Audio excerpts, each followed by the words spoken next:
Hello, everyone, and welcome to this session of Safer Births Now, virtual maternal health fair. And please put your where you're hailing from in the chat, and I'll get started. This series,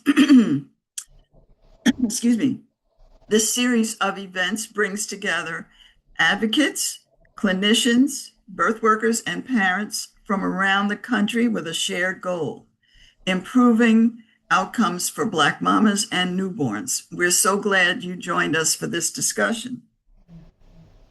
My name is Leslie Farrington. I'm a retired obstetrician gynecologist and co-founder of Black Coalition for Safe Motherhood. Our mission is to improve Black maternal health through advocacy, education, and this is important, holistic support. That's why I am excited to be moderating today's session titled Whole Body, Whole Birth, Holistic Support for Safer Births. I'm going to set the stage, then introduce our panelists. Imagine recovering from birth, exhausted, in pain, caring for a newborn and doing it without support. One of the most critical gaps in maternity care in the United States is postpartum support. In many cultures, particularly indigenous and African American traditions, new mothers are surrounded by care. Meals are prepared, older children are looked after, homes are tended to, and mothers are given time and space to rest, to heal, and bond with their babies. But too often in the United States, that support simply isn't there. We don't have paid maternity leave. Mothers return quickly to work, whether that's work at home or on the job, while still recovering physically and emotionally. Hospital stays are short. And while being medically stable is important, we know that recovery doesn't end at discharge from the hospital. In fact, some of the most critical challenges happen in the days and weeks before that 6-week checkup. So today's panel addresses this gap. We'll explore what it looks like to truly support mothers after birth and how expanding care beyond the midwife and the doctor can make all the difference. Many families aren't aware of the options like full spectrum or community doula support, or pelvic health, physical therapy, and many clinicians aren't familiar either. So you're going to hear from two experienced experts in pregnancy wellness and postpartum recovery who are helping redefine what it means for mothers to not just survive, but to feel whole, supported, and well.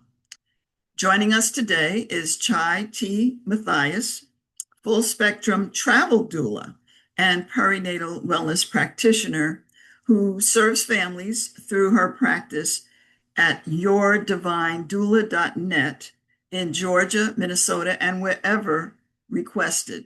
Chai specializes in trauma-informed whole person perinatal support, helping families prepare for birth, navigate informed decision-making, and plan for postpartum recovery.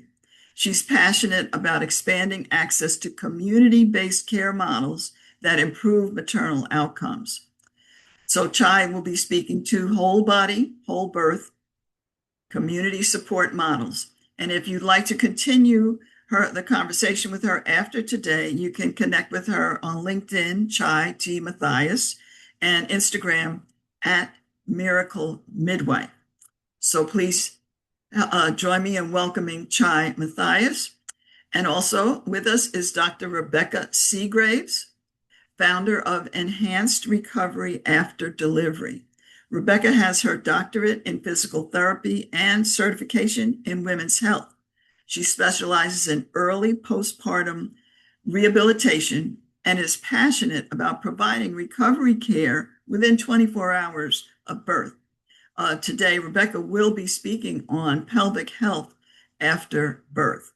You can connect with her at Rebecca Seagraves on LinkedIn and X and Instagram at Pelvic Health Network. So join me in welcoming Rebecca Seagraves. We're going to start with Chai first. Chai, please tell us more about yourself and tell us about your approach to doula support and what you would like birthing persons to know during pregnancy. Mm. Well, first and foremost, thank you so much, Leslie. It is such an honor to be part of this conversation. As Leslie mentioned, I am a full spectrum holistic doula, and I am so excited to be continuing my studies as a certified professional midwife.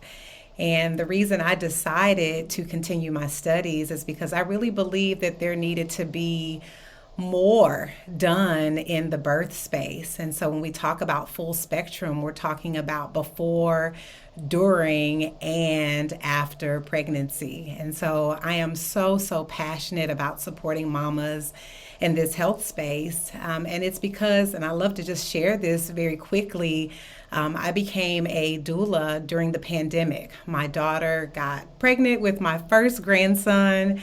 And during that time, they were saying, hey, only one person can come into the hospital room. And I was like, my daughter's not doing this without me. And so I went and got a doula certification to support my daughter. And during that certification, I learned so much about pregnancy, about childbirth, about postpartum that I didn't know when I had my children. And so, one of the things I love for families to know is that preparation is not just physical, it is also emotional as well as informational, right? And so, as I'm sitting in this certification, I'm learning things that not only were eye opening for me personally, but the first thing I did was educate my daughter. You know, pregnancy is a time to understand your options, to ask questions, and to build a support system before you need it. And so I always encourage families to think about not only who will support you during labor, but do I understand my choices? And what will I need after birth, right? Not just during delivery, because birth is not just something that happens to you, it's something that you actually move through. And so when a woman feels informed, when she feels supported, and she feels safe, you can really change both how she experiences the birth as well as how her body responds to the birth. And so I want to always remind women that your body was designed for this, right? And you are not meant to be alone, and do not do this alone.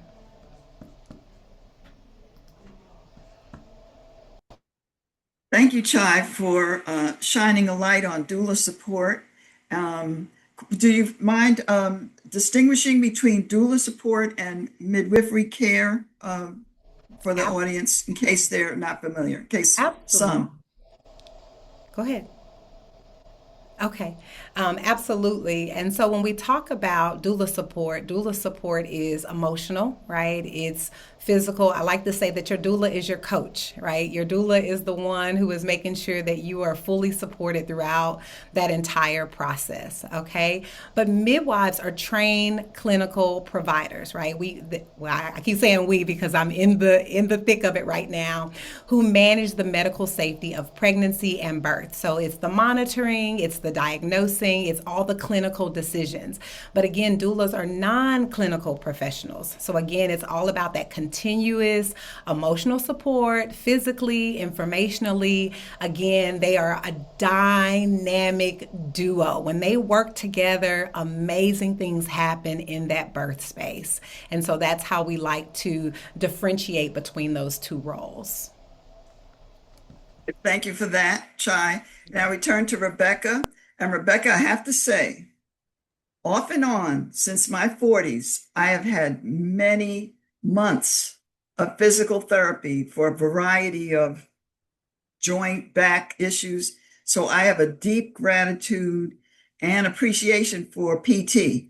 But I admit, as an OBGYN, I was not aware of how essential physical therapy is optimal for recovery, is important for optimal recovery after birth. So, Rebecca, please tell us about your journey to becoming a physical therapist specializing in women's health. And tell us what you want women to know during pregnancy. Oh, absolutely. And I have to say, I didn't know either. My recovery, um, from my own knee surgeries really led me to physical therapy, but it wasn't until I started working with women in cancer that I realized, wait, we're treating athletes after shoulder surgery, but we're not treating women after mastectomy. So that was really my intro into women's health and how different it was treated, compared to just your sports injuries or your joint replacements or your back pain or whatever it was. When women went through surgery, they didn't have access to recovery and rehab services like the rest of the population. So 2020, Chai, you hit on something so powerful for me because I was trained by a doula as a physical therapist. This was after my board certification in women's health, after my residency training at Duke. I was actually trained by Darlene Turner, the executive director of Healing Hands Community Birthing Project in 2020. I found her online because I saw this posting for a position for a women's health clinical specialist in physical therapy to serve in Texas Children's Hospital and the Texas Medical Center in Houston on their maternity unit and on their high risk pregnancy unit. And I said, I've never worked in the hospital as a physical therapist in women's health. I've worked in pelvic health. And so I reached out to Darlene Turner because she had this course and I was her only student at that time. She wasn't actually teaching anymore, but she agreed to teach me once a week via Zoom, where I just sat in front of the computer and I just listened to her and I was mesmerized. She was a physician's assistant by training, but left her practice to become a doula and then started this huge organization. And she taught me everything I needed to know about high risk pregnancy, but nothing prepared me for the pandemic, for the one person rule that Chai was talking about, only one person allowed. And so women had to choose who was going to assist them and then also be with them during their hospital stay. And I was the physical therapist on the unit that saw women after every complication you can imagine, women who had separated by the centimeters, their pubic symphysis, their pelvic girdle was separated to where they couldn't walk. I saw women after pelvic floor injuries where they had torn from the bone, the pubic bone. I saw women after cesarean hysterectomies because of heavy bleeding that couldn't be controlled at the time of birth. And they were hoping to expand their family and they couldn't go past one child. I saw all kinds of things that made me realize this is a standard of care where women are not guaranteed recovery care. And so from 2020 to present, I have been working with hospitals across the country to offer physical therapy and occupational therapy, another colleague in our specialty.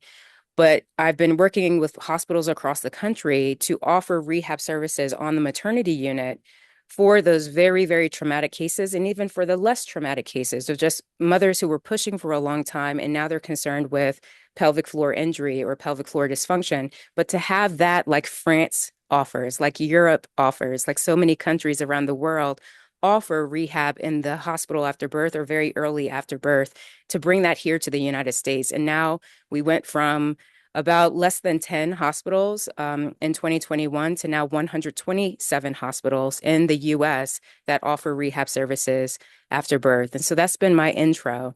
And really, what I want women during pregnancy to know is that these services exist and you don't have to wait for your OBGYN to refer you because they might not even know about it. You really have to self-refer and then get that signed order or whatever it is on our plan of care from your doctor afterwards. But you have to be the ones that really advocate for your recovery early because we wouldn't want you to wait unnecessarily and then have even bigger complications down the road. Wow. And I can really relate to this because I had uh, the experience of donating my kidney and having this incision on my abdomen. Now, of course, I never had, I had three vaginal births, so I never had a C-section. But then I started realizing the women I saw holding their bellies after they had C-sections, what now I knew what they felt and bent over and how that can impact if you're bending over that way, it affects your back. There's so many things that can result from that. So, so I was really excited to hear about the support that women can get after a C-section or other problematic complications after birth. So thank you, Rebecca. Um, let me go to Chai now. Let's focus on the time after birth. Uh, Chai, please tell us about the benefits of the full spectrum doula care for postpartum recovery and what you want women to know after they give birth. Hmm. I am so glad that we're focusing on postpartum because it's where we really see the greatest gaps. So, when we talk about full spectrum doula care, again, we mean that we support families before, during, and after birth, not just during labor. Okay, so for example, I may work with a first time mother who feels prepared for labor, but not all of the time what comes afterwards, right? And so that postpartum care can look like physical recovery. Most moms deal with sleep deprivation. Most of them have like feeding challenges, these emotional adjustments, and all of this is happening at once, right? Not to mention if they have other children in the home, right? So as a doula, we help families prepare for that reality, right? Ahead of time, right? We call it a postpartum plan, right? We continue supporting them after the birth, helping them process their experience, make the adjustments they need in their home. Sometimes we're cooking and we're cleaning. Sometimes we're bottle feeding. We're helping with pumping, right? And we're also helping them access resources because a lot of times things come up, right, in that postpartum period. Again, pelvic floor recovery, right? Just helping them identify resources and support that can come directly to the home or that they can get to when they're ready to get up and out, right? And this matters so much because, again, recovery is not just physical, it is emotional, it is neurological, right? Again, all of this is happening at one time. And so the benefits of having that full spectrum care is that continuity throughout that entire process and making sure families feel supported, again, not just in the birth process, but through that entire continuum of recovery. Thank you, Chai, and that sort of segues into physical therapy for postpartum recovery. Rebecca, please highlight for us what birthing individuals would want to know about pelvic health after birth and recovery from C-section, etc. Yeah, absolutely. I think Chai touched on everything that I would want someone to know about the early postpartum period, especially someone who has other children at home. But I have seen probably more moms who have had to go back to the hospital within the first week, not just for readmissions or complications for themselves, but they had babies in the NICU. And NICU environments, try you're shaking your head, yes, are not built for moms. So if you had a cesarean delivery because, that baby was not able to survive a vaginal delivery, that's a long time of sitting on a hard surface, not something that is, really conducive to healing. Very different from the maternity unit. It's a very challenging environment to heal in. And so, what we often will say is that even though the standard of care in pelvic health physical therapy is wait 6 weeks, follow up with your OBGYN, we're now advocating for moms to see a rehab specialist at least within the first week. If your hospital is not offering rehab services after birth, which we're really advocating for, we're trying to get moms to at least see someone virtually, see someone if you're able to via home health services, whatever you can to get the information you need for your specific context, whatever that involves. If it's more children that you're also caring for, if it's fear of just hurting yourself, picking up something a little bit heavier because you don't have the support at home. Yes, we all know about the 10-pound rule. That's just not accessible to everyone. Some women really are the single parents that they are, and they really have to do and manage all by themselves. And so we rather would teach that person modifications, answer questions specific to their recovery, both pelvic floor as well as an abdominal delivery. When they can even start lying on their stomach again, that's something that we've actually had to train our surgeons to know that it's not necessarily a, uh, traumatic or damaging to the incision for moms to lie on their bellies at 2 weeks post-op. It actually helps with the lymphatic function of that system to help with a lot of what later becomes the cesarean pooch or excess fluid or fat from healing consequences of being up in a position where you're sitting for a long period of time and bending at that incision. And so a lot of what we try to do is look down the road at what causes pelvic organ prolapse, the feeling of your organs falling out of your vaginal or birth canal, what causes incontinence, what causes bowel dysfunction, and we're trying to work backwards. And we're finding that the earlier that we can teach someone how to move, how to lift, how to breathe, how to use the restroom, and not push with a bowel movement, the earlier we can really set the foundation for recovery, the more likely we're to reduce the complications that bring women back to pelvic health years and years down the road. I think we should also consider that the attention of the doula, the attention of the the physical therapist supporting this type of extra attention can help pick up on complications before they become severe. So that's the other thing about having that kind of extra support, extra care, um, rehabilitation, etc. It's extra clinical watch on that mother because we know that the complications of pregnancy are mostly after giving birth. So so I'm glad you all are calling this to our audience attention.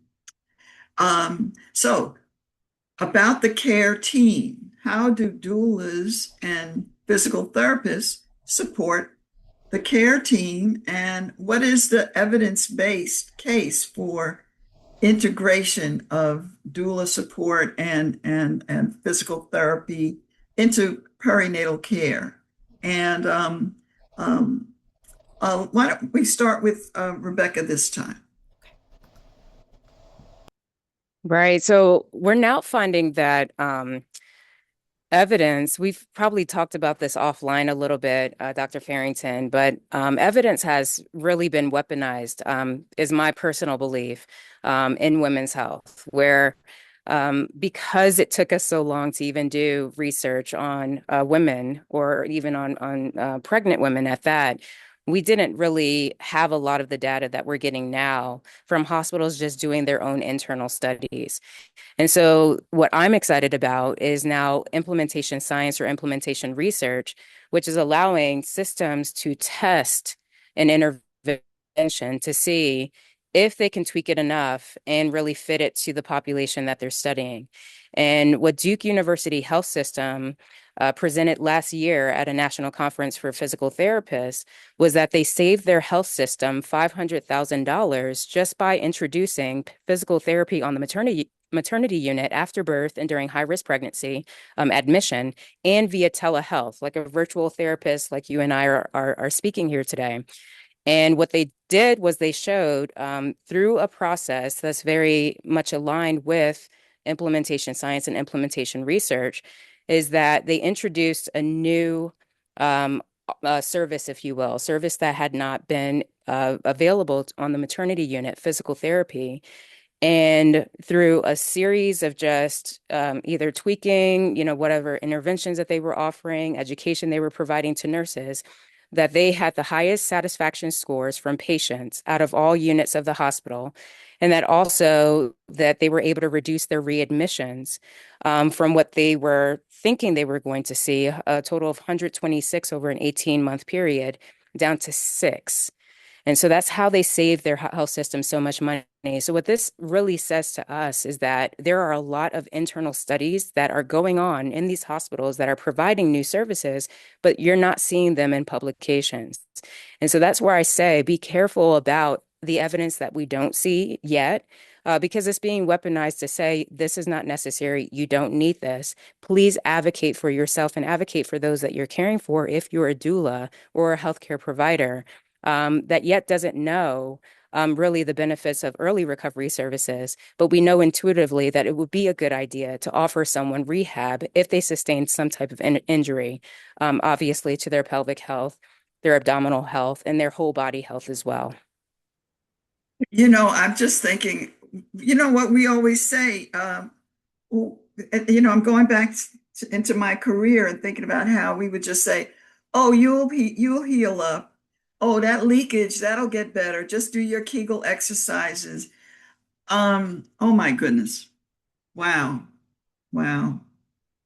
Um, so Chai, tell us about how doula support is wonderful for the care team Mhm. overall. Yeah. Well, I want to first start off by saying that doulas do not replace providers. We support the care team. And I'm always reminded of instances when nurses are going from room to room, serving multiple mamas on the labor and delivery floor. And to have that doula there to support that family the entire time is helpful to the nurses that are on staff, right? We help families understand not only the information, but even to prepare questions. A lot of times when nurses are on the floor and they're doing their rounds, they're in and out and they're moving so fast. And sometimes the family is not in a space where they could fully understand what the nurse is saying or what the nurse needs. So, helping them even prepare those questions so that they stay grounded during that high stress moment. Sometimes nurses can come in with this, I got to check this box. I got to check this box. We got to get this information. We need to do these things. And the family is like, whoa, like, what is happening right now, right? So being able to ground that room is really, really important. And that oftentimes will lead to that stronger communication and that better alignment with the provider. Sometimes you just don't know what you don't know, right? So I love the fact that Dr. Rebecca talked about advocating not only for yourself, but also for your clients. And when we think about ACOG, they've even recognized that continuous support is very important, a very important component to making sure that those outcomes are improved. And so that's even evidence based that's out there. We've seen that when doulas provide that continuous labor support, that it really does lower cesarean rates, right? It reduces sometimes, the need for pain medication, sometimes shorter labors, right? And overall improves satisfaction with the birth experience.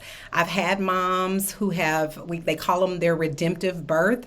Maybe their very first time that they had a baby, it was traumatic and it led to a C-section.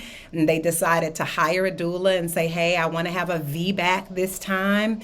And we coached them and we mentored them and we supported them throughout that process, and they were able to have a vaginal birth, right, the second time around, and their experience was less traumatic. So again, there is evidence out there that supports that doulas who provide that continuous support improves maternal health outcomes. More breastfeeding, Oh, more breastfeeding, and absolutely. and less postpartum depression. Absolutely.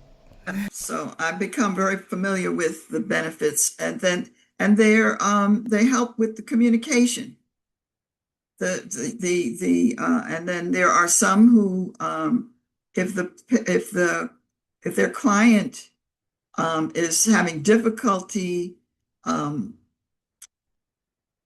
let's say, claiming their space, they want to do things a certain way.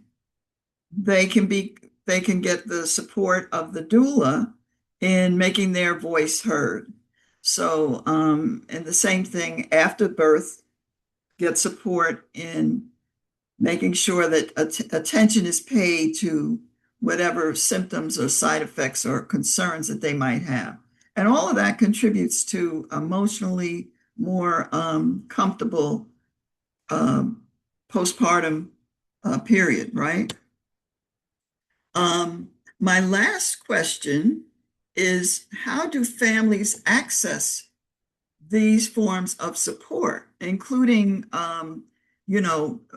reimbursement from Medicare, from Medicaid, and so how do we access these supports? Chai, Yes, want to sir. talk about Okay. that? Absolutely. Well, word of mouth is always the best form of advertising. Number one. But there is access, and honestly, access is one of the biggest barriers for doula support. But Medicaid does reimburse for doulas. Not every state offers Medicaid reimbursement. Here in Minnesota, where I do most of my practice right now, they do reimburse 30 for states. I believe it's 30 30 states now. states. Yes, absolutely. So we always encourage mothers to, if they have private insurance, to contact their insurance provider to say, hey, I'm pregnant. Do you all offer any reimbursement for doulas? And oftentimes they do. Carrot benefits, HSA, FSA, employer based benefits oftentimes will reimburse for doula support, and you just have to ask. Again, you don't know what you don't know, and again, that's the benefit of having a doula, because we educate our families to ask the right questions, right? And access really does expand care, right? And it's really important for communities who are impacted by maternal health, disparities. And so we always, say, hey, let's look and see if we can find a way to support you. We offer scholarships. There are also scholarship programs out there that will pay for doula support. Oftentimes we tell our families, hey, you all are always talking about these push gifts at your baby shower. We now offer gift cards. And so instead of, buying all these things that we may not use or may not need, why don't we give the gift of doula support? Again, when we talk about whole body, whole birth, it's important that that doula support is included in that. And so we oftentimes will ask for push gifts as a doula support gift as well. And there's nonprofit organizations that will give doula support. There's an organization called Just Birth Space that does phone or text support. There's virtual options that can be helpful also. And oh, I didn't see what was in the chat. Let's see.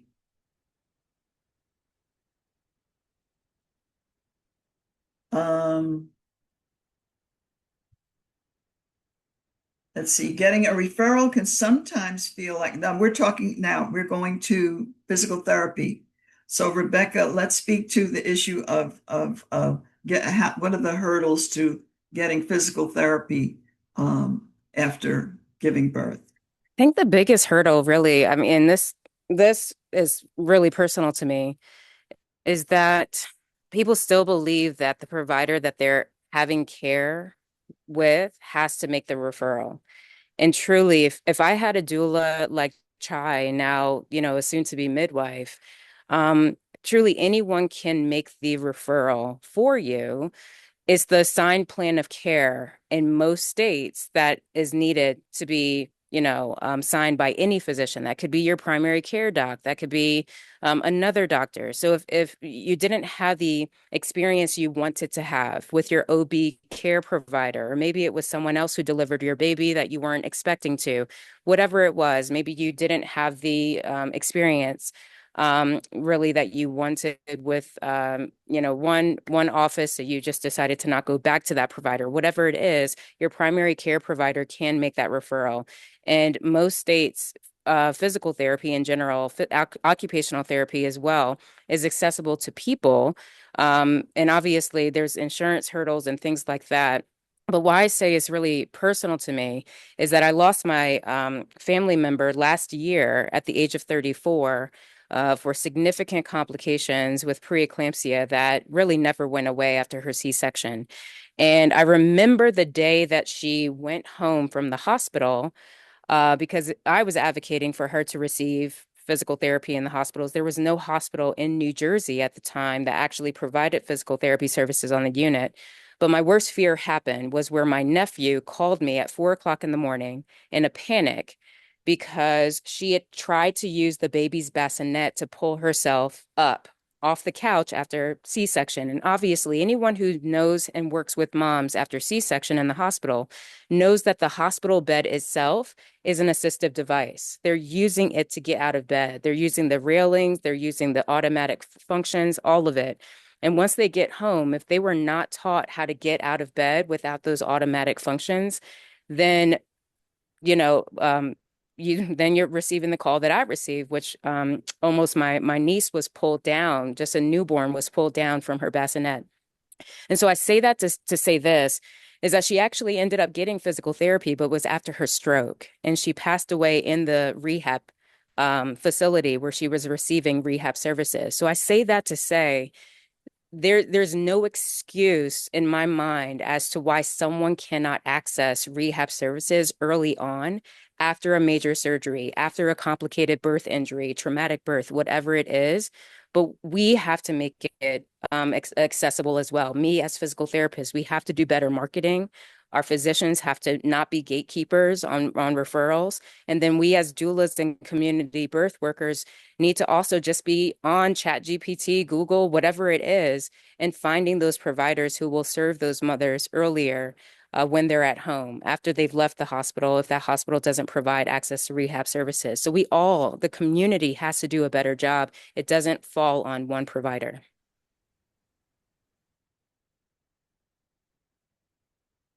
Sounds like we need to we need to educate physicians, obstetricians. It really does sound like they need to be.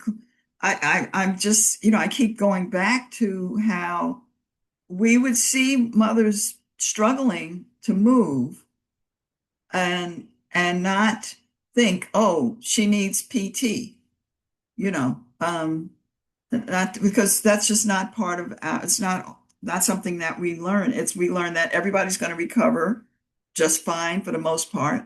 So we tend to not um, be sensitive to that struggle. That it's like we accept that struggle to move, that discomfort, and that we pass that on to the patients. I mean, really, don't we? So so I'm really learning in real time, and I'm thinking about what you said about the when I first thought about what you said, Rebecca, about within 24 hours postpartum. I'm saying, gee, why would they need to see someone within 24 hours? And now I can see it very well. You need to learn how to move with that incision. And the nurses are often too busy to be as hands-on and supportive. They'll just hand you, say, put your pillow there and hold your belly, etc., and not give as complete instructions as you would get if you had a physical therapist do their thing, which, as you know, I'm really high on that. So now I want if we could have the questions put in the I don't see the Q&A function here. Maria, is there Q&A, or are we putting the questions in the chat? We can do either, but there is a question in the Q&A, Dr. Les. If your insurance I don't provider, see how to get to that. well, Sorry. I'm not sure if it's on my the bottom menu, but I can read it for you. If your Oh, I insurance see it. provider is Q&A. I denying, found it. if your insurance provider is denying PT, how does a mama push for the approval? I mean, that's a great question. We've had moms, we've had providers get on the phone and argue with insurance companies, and it is our least favorite thing to do. But just as doulas are fighting for reimbursement from insurance companies, and they're not necessarily in every single state, there are organizations like my own that will cover the cost of physical therapy, and we've done that before for families. We've done that for specifically for home health physical therapy services, which is probably one of the hardest um, to get for moms because there needs to be a documented need that she cannot leave the home. And we know mo most moms are leaving the home within the first week if baby has an appointment. So um, we're we view insurance as, yes, it's a necessary service that we all would love to have the privilege to have, but sometimes it's not worth the fight to go against insurance companies when there's time not on our side. And so we go about it in different ways, whether that's covering those services, whether that's through donations, whether that's through organizations, or whether that's getting trained providers like doulas in the birth setting just to make sure that that mom is safe and supported so that she's not risking further injury. Thank you.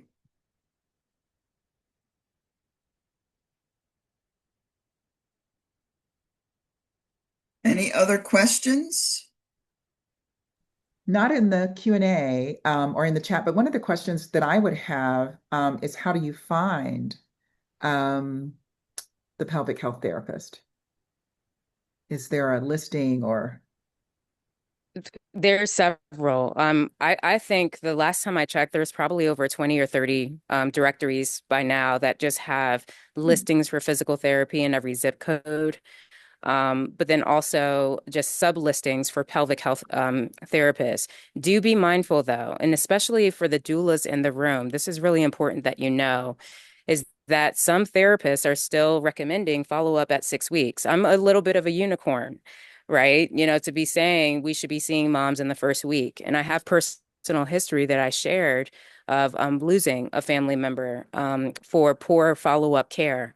And so really, again, even finding on Google, on ChatGPT, whatever your search engine is these days, finding that provider, you often will still have to be the biggest advocate for yourself in terms of what you need, what you want checked, what you want to be sure of, what you want to return to, what life you led that you want to return to, whether it's something ending in ing, running, swimming, hiking, biking, whatever it is, or just being, full body, fully able to care for multiple children, and not have complications in your postpartum journey. And so finding a therapist is easy. Finding a qualified therapist that really can meet your needs within that early period, that's still going to be a challenge because we're changing a standard of care that's been around longer than I've been a therapist. I had a hip replacement and I had physical therapy coming to the home for 2 weeks, 6 visits. That's the standard because they send you home the first day. But you're going home in 3 days after C-section, 3, 4 days at the most.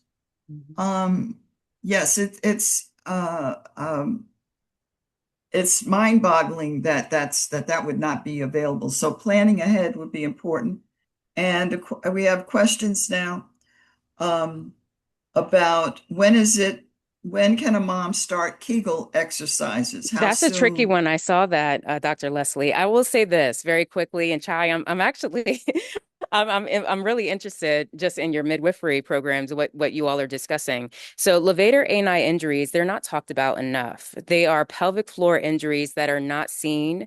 Like a tear, like a perennial tear, grade 1 through grade 4, that we can see that's stitched at the time of birth. Levator ani injuries actually affect more people than do perennial tears. And I say that to say this is that we've been really cautious with introducing Kegel exercises very, very soon after birth because we actually don't know for moms who have pushed for hours on end for a long period of time, maybe where the baby was sunny side up, or not facing where, we would want them to face occiput posterior, which would be more ideal. If they had any complications during the delivery itself, but they're not feeling symptoms yet, or maybe those symptoms aren't much of a concern to the provider, we don't want to introduce anything that could pull that muscle, or strain that muscle away from the bone if we haven't done a pelvic floor exam, which is usually performed after 6 weeks. So we do still wait on that. And so a lot of times what we're trying to do in the first few weeks is just to determine, are there things that you're doing at home that could put you at risk for unwanted pressure through your pelvic floor, straining with the bowel movement, lifting your baby a certain way, positioning yourself in a certain way? And can we reduce the risk to your pelvic floor any further? So Kegels are not the goal as much as protecting your healing pelvic floor tissue and making sure there's less risk of anything further happening, like prolapse or incontinence or chronic pelvic pain. So that's why I say that first 1 to 2 week assessment, not doing a pelvic floor assessment, just looking at how you're moving in your day to day, is more important than how soon can I start Kegels.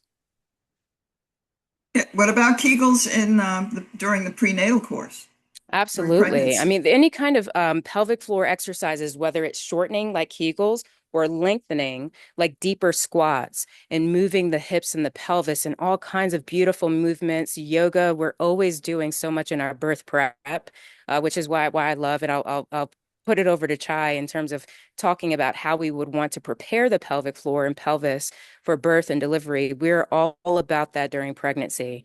But the Kegels itself during postpartum, it's a case by case basis. It really is. Yeah.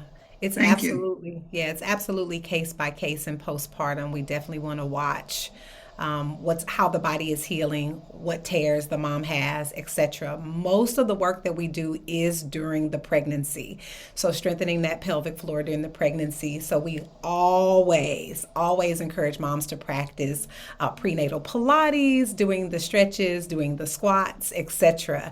And when moms have those tight hips, that's the first thing we're doing is loosening up those hips again. So most of the work is done prenatally, and we do encourage moms to wait on the Kegel exercises until 6 weeks.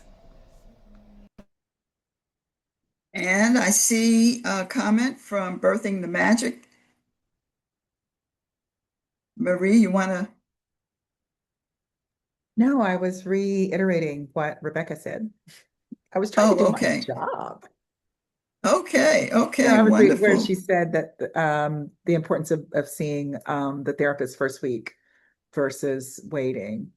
And then I just Yeah, I put, don't know where the 6 week came from. Where did 6 weeks come from? I do not know. I cannot tell you. Why do we wait till 6 weeks? They're now encouraging earlier, checking on folks, but we should have the model that has been shown to save lives, which is what they do in Europe. They have um, uh, paid leave, you use yours, and they have home visiting, so that mothers are supported, they are watched out for. This is also the model that is a midwifery model, is to check on that mother soon after they go home, or if they're at home, they'll come and check on them in 24 hours. So this is such a high risk period is that first week or so. It should be that more care is the rule and not less. So, so this is certainly we wanted to, with this session, show that we can fill the gap, that there is help for moms with doula support. There's also, of course, we didn't have that here today, but we have other sessions on this, um, mental health support and lactation support. All of this is key, and of course, education before birth, to because knowledge is power. So I want to thank you all for Rebecca and Chai for giving of your time, your wisdom.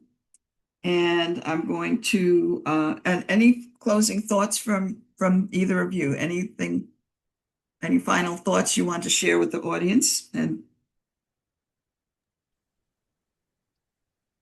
I'll just chime in here to say that doulas are very clear about their scope of practice. All right, we do not provide medical advice or make clinical decisions. Our role is indeed to support the patient in understanding and giving information and asking the right questions and feeling grounded and supported throughout the process. So, communication is huge. We really want to be the bridge between the family and the clinical care team. That is so important. And again, doulas are not just there to help you birth that baby, we're there to support you throughout the continuum of care, as well as providing resources and support even in that postpartum period. And I agree, Leslie, wholeheartedly. We really need to reevaluate the first 6 weeks. That is so important.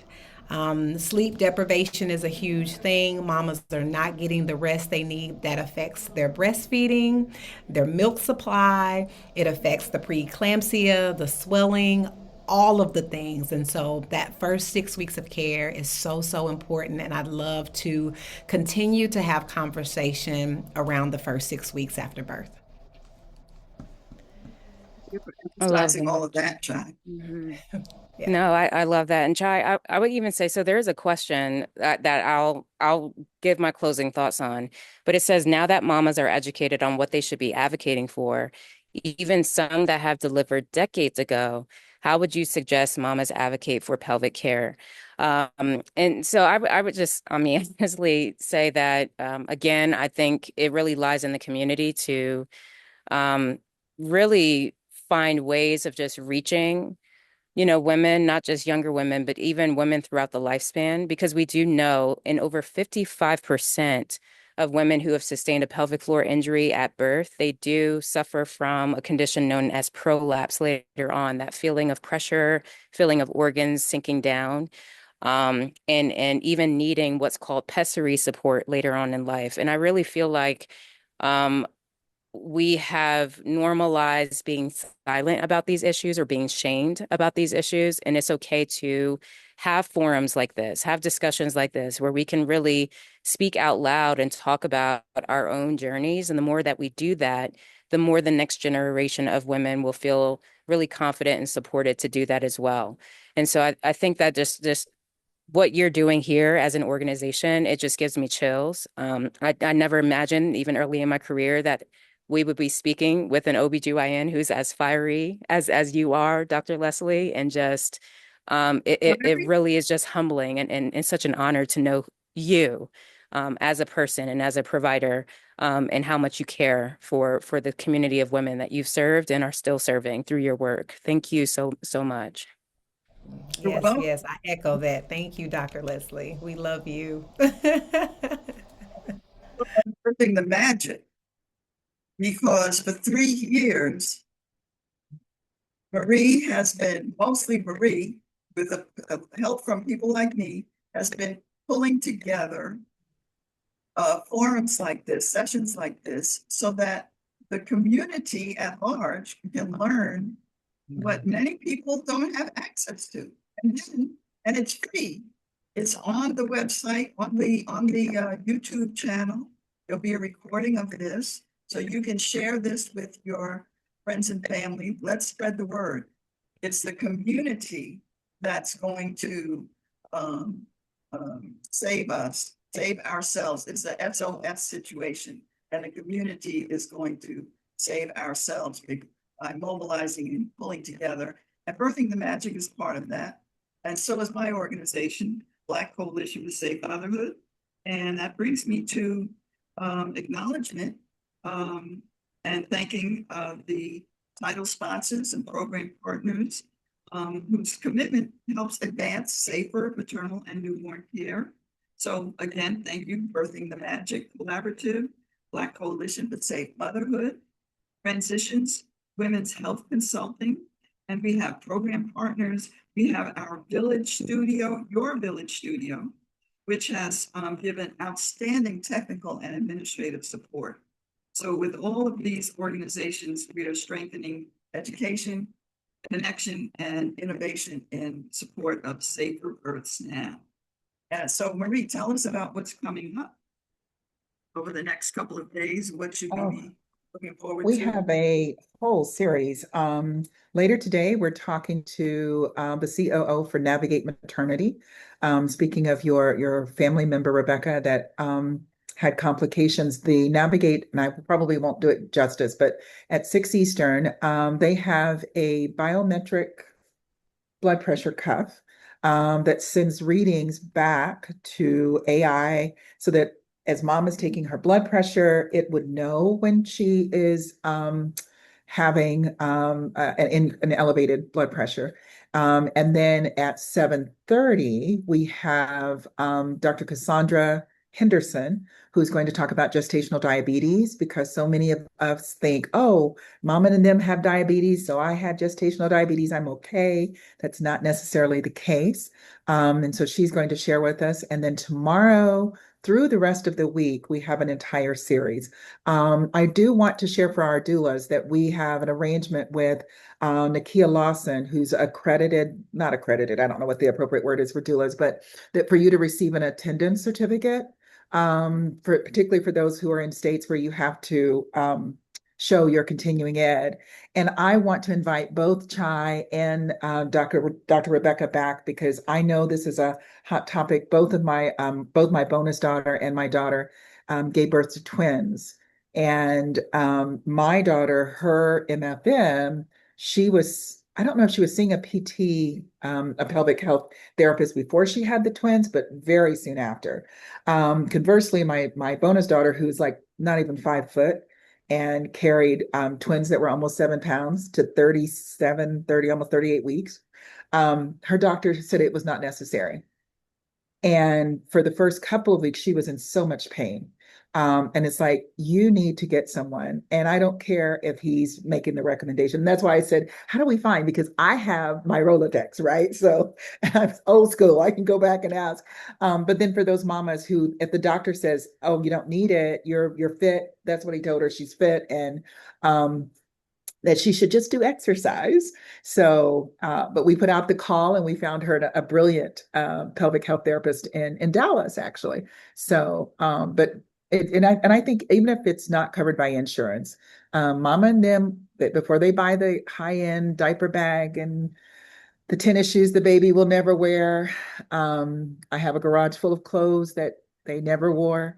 If anybody needs any boy girl things, but at the end of the day, you want your daughter to be physically, as my grandchildren say, be like she did be. So thank you guys for this wonderful learning. Thank you all for joining us. To get your certificate, oh, I thought I put it in the chat. Send an email to hello@birthingmagic.org. And I am putting it in the chat now, and include your full name. Oh, there's one last question from Valerie. How soon should a pregnant mom start using the birthing ball? And what is the purpose of putting the pregnant moms on aspirin who doesn't have a diagnosis of high blood? Sort of not the question for this forum. I can answer the one on using the aspirin. Even if you don't have a high diagnosis of high blood pressure, if you are at risk of preeclampsia, we actually had the lead author around the research of low dose aspirin do a workshop for us. I can send you the link to her workshop, Valerie. But there are many physicians now who are in talking to mama. Like there's an MFM in Southern California that if she has a Black mom, and you are not a first generation Black American, i.e., coming from the motherland, she puts you on the low dose aspirin. There is no risk with taking the low dose aspirin, but what it has been clinically shown to do is to reduce the incidence of preeclampsia. And it's the stress of being Black in America that really It's the is what's stress of being Black in increasing the America. So they're risk. not even saying, oh, I only do these women because mom, they have a history of preeclampsia. This particular academic OB group is putting every Black mom on the low dose aspirin. What about the And they've ball? had some wonderful results with not um, having the moms with preeclampsia. And my daughter was 37, carried twins to 37 weeks. She was high risk, and she did the low dose aspirin regimen, and she carried them to term. I mean, 37 is term, right? So, but yes, if you guys send me that same email, hello@birthingmagic.org, I'll send you the both Dr. Umera and Gianfi Bannerman have done workshops for us around that subject, and they are at the forefront of that research. And then in terms of the birthing ball, I'll defer to Chai and Rebecca. And the ball again goes back to it depends on the tear, right? We always say wait to 6 weeks before you start using those muscles again, right? So again, it depends on whether or not you had a vaginal birth or whether you had a C-section or not. And so it's case by case. Everything is case by case. We can't just give generalized information because it depends on your specific situation. So we'll just kind of leave it at that. Chai, I completely And agree. I completely agree. I've had as early as 2 weeks, and there's specific reasons why, and we're not necessarily moving around, but maybe we just need pressure to the pelvic floor, or we need a different seated surface, or whatever it is. But it's so case by case. There needs to be a whole discussion on just different things that we would do in the first few weeks postpartum.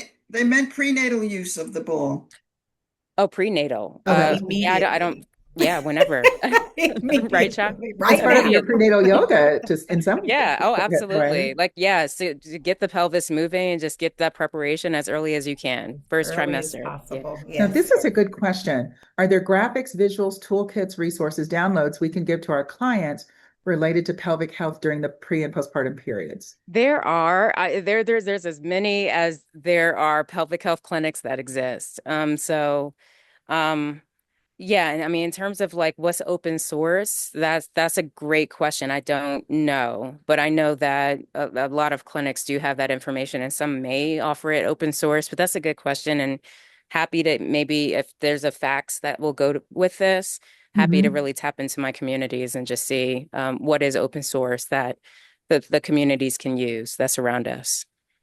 Now, I know that the pelvic therapist that my daughter used is in Atlanta because, well, we wanted someone brown. And although she's in Harlem, we didn't find anyone there. But this young woman had it was a paywall, but she had course the exercises like videos and that sort of thing. So I know that hers exists, and I'm sure there are others. It would be nice to have like a directory. And again, for mom's long-term health, we could look at how you support that. Um,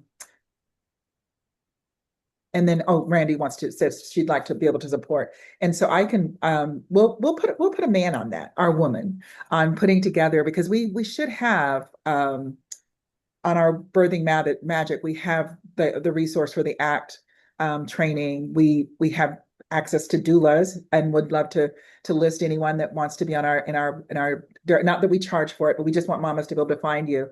And we realize that there are some communities, particularly like my hometown. I'm originally from Kentucky. We have 5 doulas for a community of like 200,000 people, and only 2 of them are Black.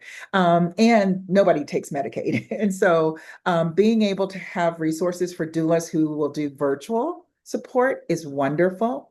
And so the same would hold true, I think, for those who are offering pelvic health support and can do it virtually or have videos that they can provide and that sort of thing. Well, we'd love to invite you both back. We could spend all day talking to you and learning. I was trying to capture your notes, Rebecca, frantically, because I know this is a hot topic. And I'm highly impressed that you were at Texas Children's. That used to be one of my clients. So if you walk through those doors, you've got to be good. So well, thank you all. We'll send the recording out to everyone that registered, and we'll include again to get your certificate, email hello@birthingmagic.org, and we'll get it out to you. Thank you. Have a good evening.